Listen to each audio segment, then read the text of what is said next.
Don't think you are. Know you are. Just point out the areas where they're most wrong. Don't waste your time with all the small stuff. You know? Okay. Yeah. I just feel like I've been talking about morality an awful lot lately in Hangouts. Are you feeling good about it or bad? Yeah, I hear that. Is it How do you good to talk define about it? morality? Is it bad? Is it good or morally good to talk about morality or no? I feel very virtuous about it. That's good. Viciously or virtuously? Virtuous? There's no such thing as a virtuous circle. That's an Oh. imbecility. Can you be viciously virtuous?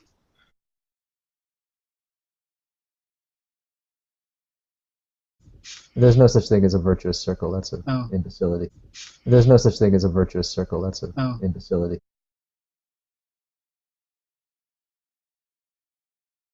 But no, these are beliefs that we all hold, and these beliefs constitute rationality.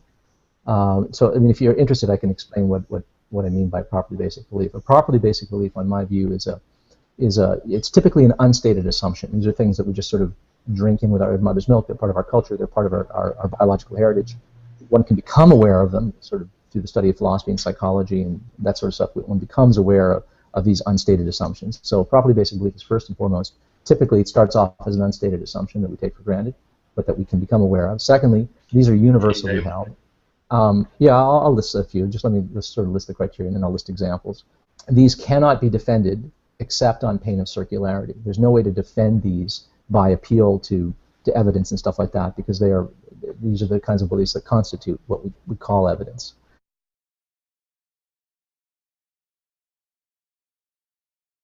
There's no such thing as a virtuous circle. That's an imbecility. These cannot be defended except on pain of circularity. There's no way to defend these by appeal to evidence and stuff like that, because these are the kinds of beliefs that constitute what we call evidence. There's no such thing as a virtuous circle. That's an imbecility. But no, these are beliefs that we all hold, and these beliefs constitute rationality. They're universally held. Everyone has these beliefs. They're ingredient to rationality and reasonableness to a degree that denying them is always going to manifest itself as a kind of obvious irrationality and potentially even madness. A person is going to look crazy if they deny these things. They will literally engage in irrational behavior. And lastly, because they can't be defended without circular reasoning, they're irrevisable. That doesn't mean that they're indubitable or that they're inerrant, but they're irrevisable. We have no means of revising them because they are the means by which we revise our beliefs. So anyway, does anybody remember where we left off? We can't choose what we believe. Yeah. Stop believing in this God. Just choose it. Well, what if you don't believe it, right? I mean, if like, for instance, I'm an atheist. I don't believe in this God, and I don't believe that this God, even if he did exist, is a being worthy of worship. I mean, I actually don't believe these things.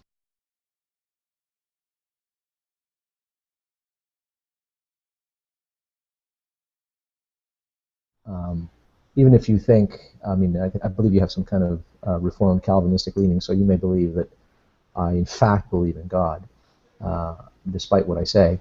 But presumably, you would at least accept that I don't believe that God is good and that I reject this God. I'm in rebellion and refuse to worship. Now, if in fact I don't think that this is a God worthy of worship, you know, I can't will myself to believe otherwise, right? I mean, I believe what I believe. By my lights, by your lights, God is good. God is holy. By my lights, when I read the Bible and I, understand what I understand from Christian theology, that the God that is described in your religion doesn't seem to me to be a virtuous and good being, not exemplary and not worthy of worship.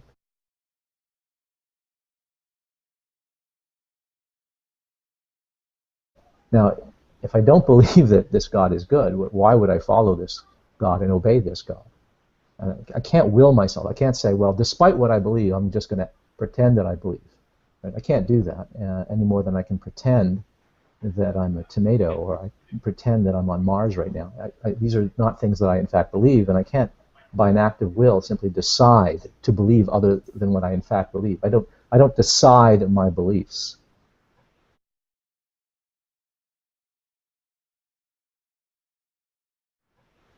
Does that make sense to you? All of these are beliefs that we just start with. They're typically unstated. They're universally held. They're ingredients in rationality and reasonableness. They can't be defended except on pain of circularity, and consequently they're irrevisable. That's what I mean by a properly basic belief.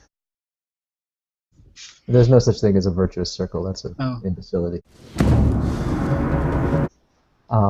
And so these together constitute rationality.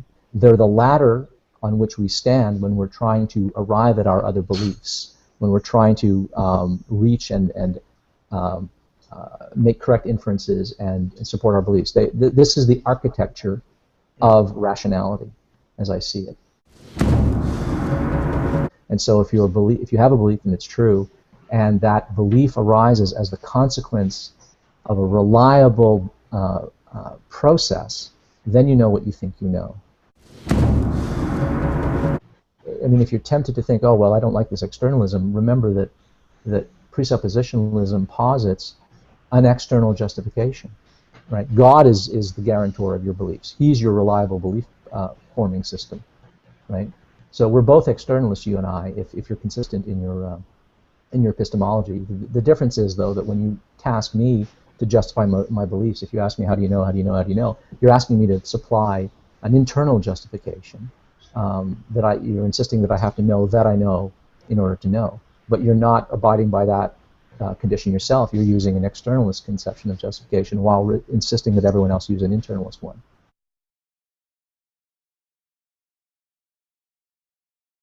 Yeah, I think the obvious difference between us there is that my externalist justification is personal. He created me. He's all-powerful and all-knowing. He's infallible. Your externalist justification, whatever it might be, is still reduced to your own reasoning somehow. So you have to reason about what you're thinking about as a conclusion and so on. Well, something you only have knowledge when you have a belief, and the belief is true, and in my view, it's reliably produced. But yeah, absolutely. To say that S knows that P is to say that P has a belief, that S has a belief in P, and that P is true. Right. Yeah. So knowledge implies truth. Truth doesn't imply knowledge, but knowledge implies truth. Yeah. It presupposes that there's a correspondence between the state of affairs and the representation in the mind of the subject of that state of affairs. There has to be a correspondence there. I agree with that. I'm also a correspondence theorist with respect to truth. Back to the question, and now that we've established the definition of truth, is it possible? Oh no, we haven't established a definition of truth. We've been talking. Well, about I agree with your definition. Okay. I won't disagree with your definition at all, because I don't see too much of a difference between justified and reliably produced. I can't say that too easy for some reason, but yeah, it doesn't trip off the tongue. Yeah, but the question was this: is it possible for an irrational person not capable of reasoning, to come to a reliably produced true belief and know it?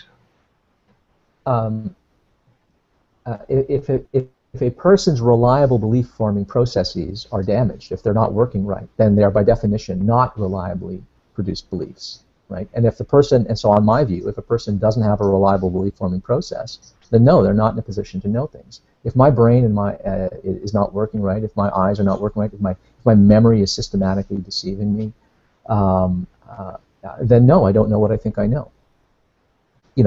For instance, when you're dreaming, when I'm dreaming that I'm climbing a mountain, what's wrong there? Well, what's wrong there is I'm not, in fact, climbing a mountain. So the truth condition is not satisfied. So bang, there you go. I don't know that I'm climbing a mountain when I'm dreaming. So it's impossible. It's impossible for an unreasonable, unrational person to come to a how'd you say? To have knowledge. Right, to have knowledge. Knowledge.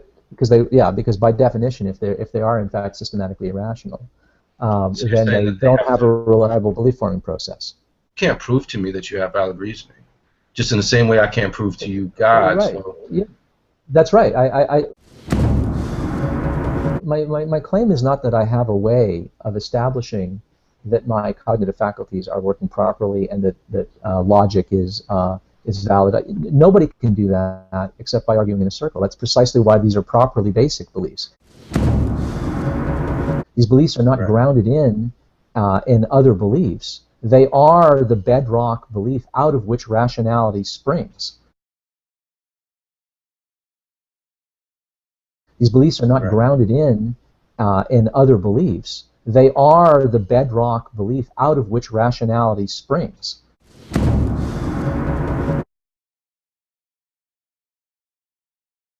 These are pre-rational beliefs. These are beliefs that are not themselves rational. Once I have these in place, once I take these for granted, once I assume these, I can then reason, and I can reason about anything. In fact, I can even reason about properly basic beliefs. But what I cannot do is try to use reasoning to justify my reasoning. I mean, when a person says, you know, go ahead and justify deduction, well, what are you asking me to do? Are you asking me for a deductive argument that would justify deduction? What a preposterous request. You're asking me for an invalid argument. You're asking me for a circuit argument. They're asking you to use this very thing that they're asking you to prove, and that's the same thing in regards to a preposterous request. Exactly. Yeah, it's a preposterous request. By the impossibility of the contrary, I'm saying that God is necessary for our capability. No, you haven't shown that God is necessary, much less you haven't shown that your reasoning is valid either. But you hold that to be true by the impossibility of the contrary. See, this is the double standard. You want to hold your reasoning to be true by the impossibility of the contrary because you're making knowledge. No, I have not. No, you keep talking about the impossibility of the contrary. There is no impossibility of the contrary. Remember what I said about properly. You just admitted that. What I said. No, I didn't. Do you have knowledge of it? Listen. When I specifically said when we were discussing properly basic beliefs, and I was sort of specifying the conditions, I specifically said that they cannot be defended except on pain of circularity, and that they are irrevisable as a result. And that's not to be confused, I said, with indubitability or inerrancy. In other words, this idea of impossibility of the contrary simply doesn't apply. Yeah, look, it's entirely possible. It's entirely possible that these properly basic beliefs are not right. The uniformity of nature, induction, all of that, that could be wrong. We could be mistaken about all that. I am not arguing on the basis of the impossibility of the contrary. You keep insisting on that, and that is a burden of justification that I don't think anybody could satisfy, which is why I would never take an epistemology on the alleged impossibility of the contrary. Do you claim to have knowledge? Yeah, of course, we all claim to have knowledge, yeah. We could be mistaken about all that. My beliefs are irrevisable, but they're not inerrant. If I know something, it has to be true. But it doesn't follow that because I purport to know something, that I do know it. We can be wrong about our knowledge claims. We can be wrong about our knowledge claims. We can be wrong about our knowledge claims, can we not? Even your claim. Can we not be mistaken? Can we be mistaken about our knowledge claims? About what we claim to know, yeah, but not what we actually know, right? Right, exactly. Now, nobody is in a position to know that they know. That's Do you know another thing that? we agreed on. Are you claiming knowledge of that, or is that just another... Well, listen, hang on, listen. You agreed to that. Remember, we said that nobody is in a position to know that they know. That's another thing we agreed on. Are you claiming knowledge of that, or is that just another... Well, listen, hang on, listen. You agreed to that. Remember, we said that we were talking about an externalist conception of justification. Now, with an externalist conception of justification, an agent is justified, in this case, through a reliable process, just in case that the belief is occasioned by a reliable belief-forming process, such that the belief is occasioned by the state of affairs in which they are believing. Okay, so I believe that P is the case, and P causes me to have the belief that P is the case. All right, I don't have to know the justification. Right? Remember, I said I gave the example of the laptop. Well, no, it just would be true. you're sort of confused here. What you're thinking is that in order to know something, you have to know that you know it. But that's rejecting externalism. That's reverting back to internalism. Well, But you're supposed to be an externalist. You're a presuppositionalist, right? Well, You're as far as my presuppositionalist. justification You don't have to know. for my internal knowledge claim, sure, you need an outside source to reveal it. Otherwise, you're stuck reasoning that you're reasoning. But you still don't. No, wait. How does an outside source help you? I mean, how does an outside source help you if you're using an internalist conception? Well, you're smart. If you're insisting that in order to guy, Ozzy, if you realize the fact that well, if God existed, right, that would solve that problem since He's transcended. no, I don't think that would solve the problem actually. Well, that's another topic. We can go well, there. no, you asked. Well, sure. I mean, let's posit that there's a God out there, and He can zap knowledge into your head. Well, but first, okay? though, I just want you to acknowledge the fact that you have a double standard. If you tell me that it's not satisfactory to you, that I cannot give you evidence or whatever satisfies you to my claim that that God exists by the impossibility of the contrary because He's necessary for the tools of intelligibility, then you certainly cannot sit here and tell me that I can't call you on the same thing when you just said that your knowledge is reliably produced true belief and that you cannot have invalid reasoning and know something. So you claim to know something, so by definition, by the impossibility of the contrary, you're claiming that you can reason, because if you couldn't reason, you couldn't know things. You reason and you know things, therefore you reason by the impossibility of the contrary, Ozzy. So it's the same dilemma here. The difference is, though, I'm not stuck in a reasoning circle like you are. I have something outside of my reason. My beliefs are caused. My beliefs are caused, right? My beliefs are yeah, by my brain, exactly. If my brain is working properly, just like if your God is not a bullshitter, right, and not evil and not a deceiver, then you know what you think you know, and I know what I think I know. You're an externalist. I'm an externalist. We both posit external conditions that connect our beliefs to the facts. But what you're doing is you're positing a rather metaphysically extravagant, reliable belief-forming process. I'm not. That's the only difference between us.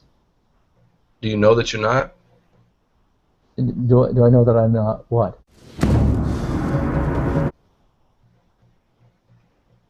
Hello? You said that you're not positing what I'm positing. Okay, that's fine. You're making a knowledge claim now. You realize that, right? Well, so are you. So are you all the time. I mean, yeah, I don't deny that at all. Are you gonna sort of play this little game of how do you know that? No, I'm pointing out the fact that you're demanding. You're demanding from me. I'm not demanding something that you're not willing to get. I'm demanding of you exactly what I demand of myself. I'm demanding of you exactly what I demand of myself. But okay, see, what's happening here? That's all I was trying to say is that we're in the same boat. As that goes, so you were challenging me because I said the impossibility of the contrary. You know, we know things because God exists. We know things. No. Therefore, God exists by the impossibility of the contrary. But you're saying that you can reason and do that, and it's not the same? No, listen. You keep insisting that I'm invoking the impossibility of the contrary. I think the contrary is possible. I am not arguing that a person could have defective and faulty cognitive processes and still know. That would be a contradiction. They can't. Okay. If they do not have a reliable belief on the process, then they can't know what they think they know. Right? So you're they claiming can get lucky in their right? beliefs. Right. Hang on. A person who does not have reliable belief-forming processes is not in a position to know what they think they know. Right? On this very definition. You think you know things. Yeah, of course, yeah.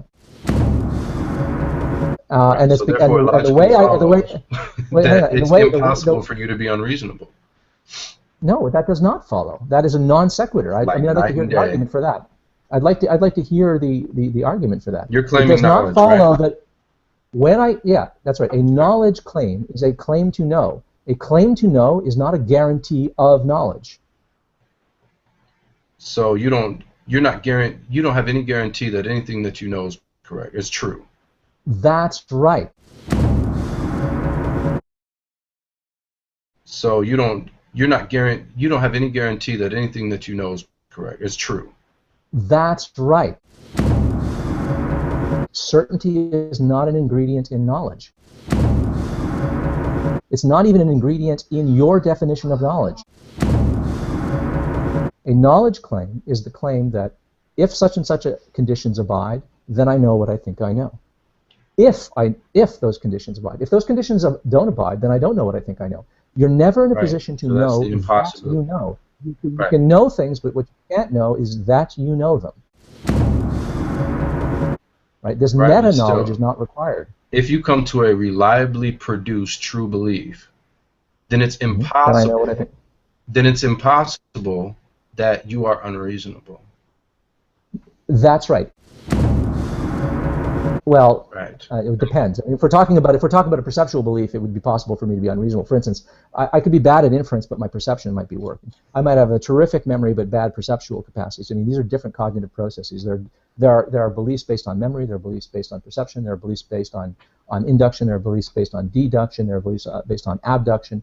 So there are different cognitive processes that operate that yield different kinds of knowledge claims. So I mean, I could be irrational in one respect and have properly functioning memory and perception, and such that my recall is excellent and reliable, and what I remember, I know what I think I remember, and I know what I think I'm seeing. Right. But my inferential capacities might be completely messed up. I could be, for instance, really bad at logic, formal and informal, such that I come up with crappy arguments or something like that. Right. So a person could be irrational.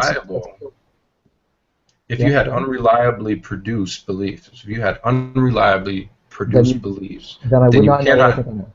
Are you claiming to know things that have to be true?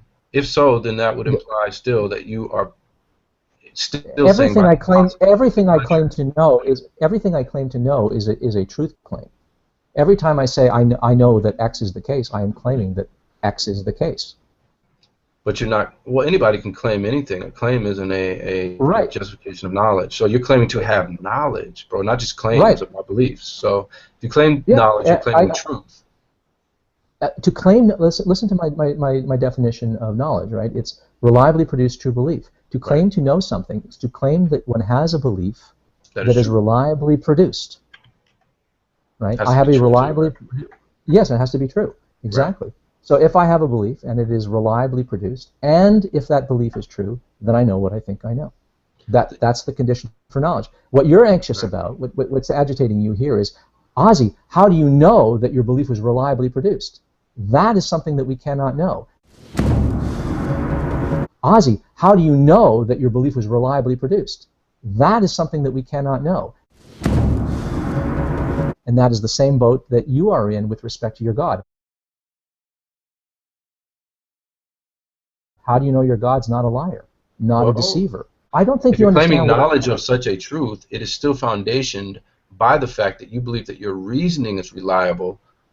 No, so it's just as valid for me to say, by the impossibility of the contrary, God exists and is the necessary precondition, because without God, you have no you haven't established that factor of the tools. You have not established that. That is the claim that's you established. Okay, 1 second.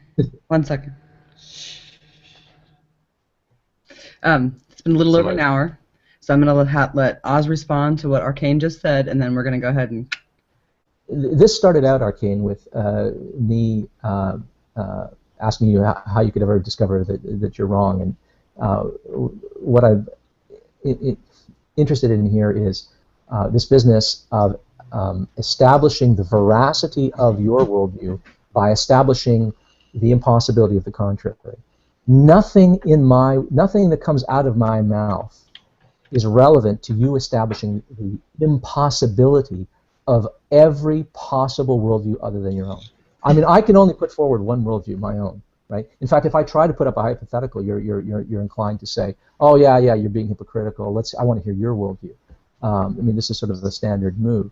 The burden of justification of your position is to establish that every other worldview, not just mine, not everyone in this hangout, not everyone that's ever lived, but every conceivable alternative has to be vitiated, and ruled out of court.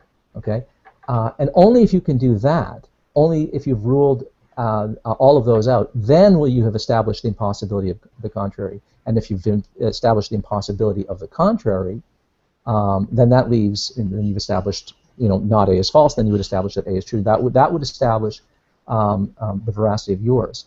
But only if it was in fact a strict dichotomy, because it's also possible that your worldview is in fact also incoherent or inadequate or incomplete. Also incoherent or inadequate or incomplete. So there are a couple of possibilities here.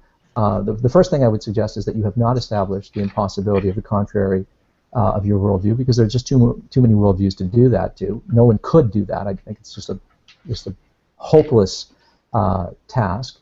And even if you did show the impossibility of all other worldviews, even that wouldn't establish the veracity of yours unless you established that it was in fact a strict dichotomy, because it's also possible that your worldview can't do it either, which is what I would submit is in fact the case.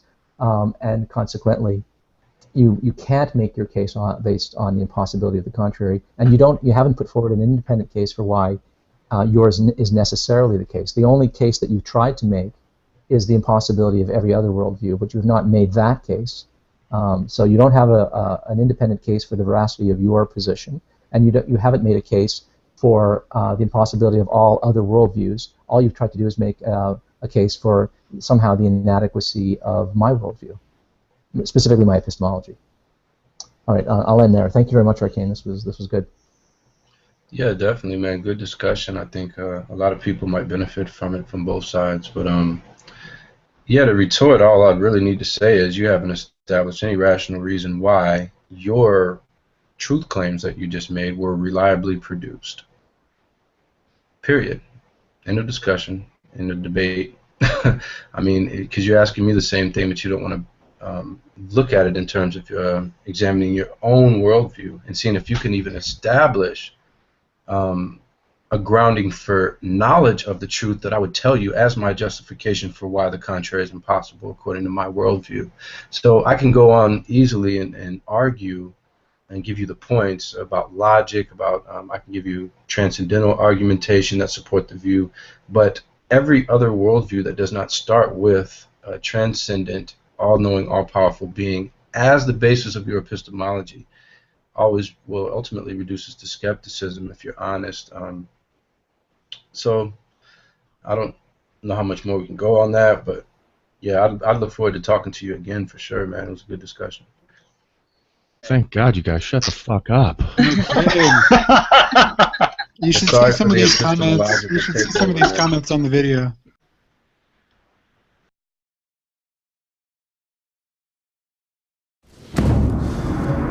Don't think you are. Know you are.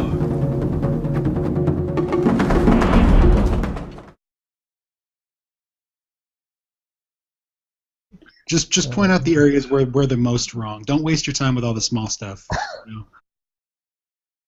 It's entirely possible that these properly basic beliefs are not right.